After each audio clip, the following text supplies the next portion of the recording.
క్షీణిస్తూ ఉంది. సుప్రీంకోర్టు ఇచ్చినటువంటి జడ్జిమెంట్ ఏం చెప్పిందంటే రాష్ట్రాలు వర్గీకరణ చేసుకోవచ్చు, చేసుకోకపోవచ్చు, అది వారి ఇష్టం. అయితే చేయాలంటే ఎంపిరికల్ డేటా తీసుకొని చేయాలన్నాడు. కానీ రేవంత్ రెడ్డి ఆ జడ్జిమెంట్ కాపీ రాగానే అసెంబ్లీలో నేను చేస్తాను ఎగిరినాడు.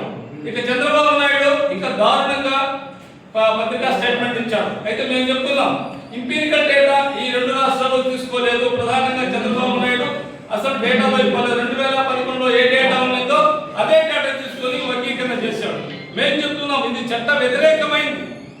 గతంలో సుప్రీంకోర్టు ఏం జడ్జిమెంట్ ఇచ్చిందంటే రాష్ట్రాలకు వర్గీకరణ చేసే అధికారం లేదు, అది పార్లమెంట్ ఒకదానికే. కాబట్టి పార్లమెంట్ లో తీర్మానం చేయాలా. ఉషా మెహ్తా కమిషన్ కూడా అదే మాట చెప్పింది. అన్ని రాష్ట్రాలు, అన్ని యూనివర్సిటీలు, అన్ని ప్రాంతాలు, తిరుపతి కూడా వచ్చింది కమిషన్, యూనివర్సిటీలో వచ్చిన మేము కలిసాము. తర్వాత ఉషా మెహ్తా గారితో ప్రత్యేకంగా కలిసినప్పుడు వాళ్ళ జడ్జిమెంట్ ఒకటే చెప్పారు, ఇది పార్లమెంట్ సమస్య, ఇది రాష్ట్రాలకు సంబంధించి కాదనేసి.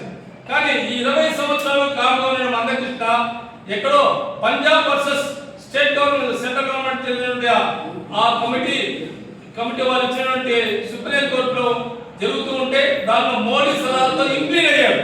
అంటే ఈ 25 ఏళ్ళు ఎక్కడ కూడా వర్గీకరణ పైన మాట్లాడలేదు. ఆ పార్టీలకు పాలకపక్షాలకు తొత్తులాగా వ్యవహరించాడు. మరి హైదరాబాద్ లో బీజేపీ ప్రధాని పిలిపించి, దేశ ప్రధాని పిలిపించి భారీ ఎత్తున చేసి అక్కడే మందకృష్ణ నేనున్నాను చేస్తానన్నాడు. పార్లమెంట్ సమావేశంలో చేయలేదు. కానీ సుప్రీంకోర్టులో పంజాబ్ సమస్య తీసుకుంటే దాన్ని ఇంప్లిమెంట్ అయ్యి ఎంపిరికల్ డేటా తీసుకోమంటే ఎంపిరికల్ డేటా తీసుకోకుండా 2011 డేటా తీసుకొని ఇక్కడ చేశారు. ఎట్లా ఉందంటే 2011లో 35 లక్షల మంది మాలు ఉన్నారు, 25 లక్షల మంది మాదిగలు ఉన్నారు. కానీ రెల్లి ఒక 1%, మాదిగా 6%, అట్లాగే ఇటువంటి 6.5%. ఇటువంటి మాలకు మాల అనేది కాదు, కమ్యూనిటీ మాల అయ్యవారు అనేది ఒక కొత్త ఇంట్రొడక్షన్ ఇచ్చారు. దీనిపైన స్పీకర్ కూడా శాసనసభ స్పీకర్ కూడా వ్యతిరేకించారు. ఏంటంటే మాల అయ్యవారు లేకుంటారు, ఇక్కడ లేదు ఇక్కడ పెట్టున్నారు, కన్ఫ్యూజన్ అనేది క్రియేట్ చేస్తారంటే ఆయన సాంఘిక సంక్షేమ మంత్రి లేదని మేమంతా అయ్యవారులే అన్నాడు. కానీ ఇక్కడ పెద్ద కన్ఫ్యూజన్ పెట్టాడు. మొన్న జరిగినటువంటి పోలీస్ సెలక్షన్స్ లో దాదాపు 90 ఉద్యోగాలు మాదిగలకే పోయింది. అట్లాగే డెంటిస్ట్, అట్లాగే మెడికల్ ఇంజనీరింగ్ కాలేజ్ మొత్తం కూడా మాదిగలకు 0% వచ్చింది. ఇవాళ పాలక పక్షాలు చేస్తున్న కుట్రను మేము వ్యతిరేకిస్తున్నాం. అందరితో ఆగలేదు. ఇవాళ దళితులపై నిత్యము దాడులు జరుగుతూనే ఉన్నాయి. ఇక్కడ సామాజిక న్యాయం అనేది అంతంలో చూసుకోవాల్సింది తప్ప, మనం చదువుకోవాల్సింది తప్ప, చట్టాలు తర్వాత ఆచరణలో నిల్లుగా ఉంది, ఏమీ లేదు ఇక్కడ సామాజిక న్యాయం. మరి డిప్యూటీ సీఎం సొంత ఊళ్ళోనే పిఠాపురంలోనే ఒక ఎలక్ట్రీషియన్ అన్యాయంగా ఆయనపై ఇబ్బంది పడితే చనిపోతే ఆయన పైన న్యాయం చేయాలని చెప్పేసి రోడ్లకి వచ్చి వాళ్ళ పైన కేసులు పెట్టి అరెస్ట్ చేశారు. దీని విషయంలో కూడా కనీసం స్పందించలేదు అటువంటి స్థానిక ఎమ్మెల్యే, డిప్యూటీ సీఎం. ఇక తీసుకుంటే రాష్ట్రాల విషయం నిన్న మొన్నే కర్నూలులో ఒక మాదిక సోదరుని చంపేశారు. అట్లాగే తెలంగాణ లాకప్ డెత్ జరుగుతుంది. గ్రామీణ ప్రాంతంలో అయితే నిత్యము ఏదో ఒకటి దేవాలయ ప్రవేశం లేదు. ఇక సీఎం చంద్రబాబు సొంత కాన్స్టిట్యున్సీ రామకుప్పంలో దాదాపు 2 సంవత్సరాలు అయిపోయింది. సీఎం జగన్మోహన్ రెడ్డి ఇప్పుడు ఏర్పాటు చేస్తే కనీసం అంబేద్కర్ కు దండ వేస్తేనే కేసులు కట్టబరుస్తుంది.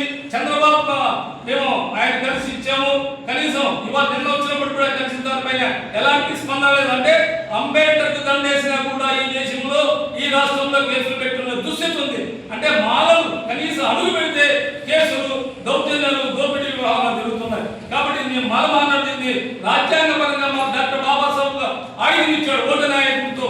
గతంలో మేము జగన్మోహన్ రెడ్డి దళితులకు అన్యాయం చేశాడు, 28 పథకాలు రద్దు చేశాడు. కాబట్టి ఈయన మనం దించాలా, ఈయన ప్రజాస్వామ్యవాదని చెప్పి ఈయన పెడితే ఏడు దాటినాక ఓడమన్నా, ఏడు దాటితే బోడుమన్నా దీంతో సిగ్గు లేకుండా హిందూపురం మీటింగ్ లో చెప్తాడు వర్గీకరణ నేనే చేశానండి.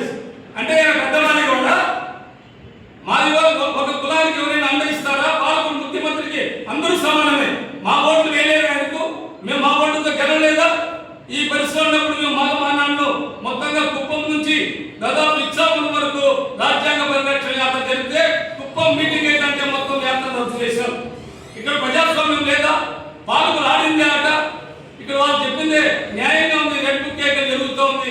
కాబట్టి దాన్ని వ్యతిరేకిస్తూ ప్రజాస్వామ్యవేత్తలు ఉద్యమం చేయడానికి ఇవాళ మానవాహన బలోపేతం చేస్తున్నాము.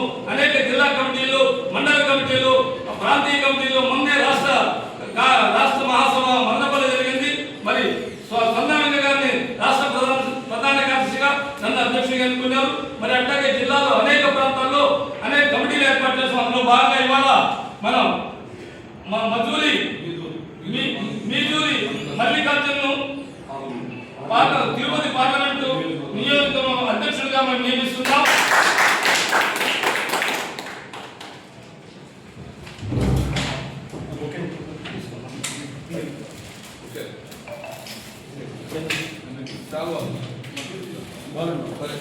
అట్లాగే